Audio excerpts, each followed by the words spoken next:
Et je vais vous parler de la loi du retour à la M20 que vous connaissez déjà si vous suivez mon blog depuis suffisamment longtemps. L'idée est qu'on ne peut pas éternellement se départir de la moyenne mobile à 20 séances. Regardez, si on représente en bleu ici les cours et en vert la moyenne mobile à 20 périodes, on voit que les cours ont tendance à onduler autour de la M20 et lorsque l'on s'en éloigne par trop, eh bien, il y a ce fameux retour à la M20 qui est en fait une loi statistique qui est inaliénable. À un moment ou à un autre, on retourne à la M20 et plus on s'en éloigne, plus le moment du retour à la M20 est important.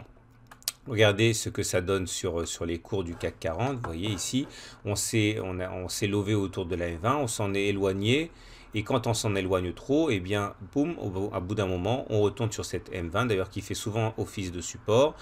Et ça fonctionne également dans l'autre sens, quand on descend trop en dessous de la M20, eh bien au bout d'un moment on y retourne, c'est la fameuse loi du retour à la M20. Alors attention, ce retour à la M20 peut se faire sous la forme d'une plongée vers cette M20, comme c'est le cas ici. Vous voyez, on monte, et puis pouf, on retombe sur la M20 violemment.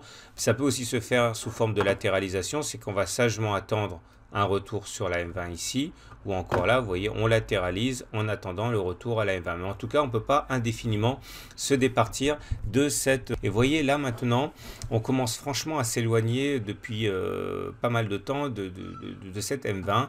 Et c'est ça également qui va nous bloquer dans notre avancée, parce que bon, même si la tendance elle est haussière, c'est pas la question, on en a parlé hier, la Tenkan, la M7 en support, la Kijun, la M20, oui, mais voilà, ça fait quand même pas mal de temps qu'on est au-dessus de la M20 et il serait envisageable et même plausible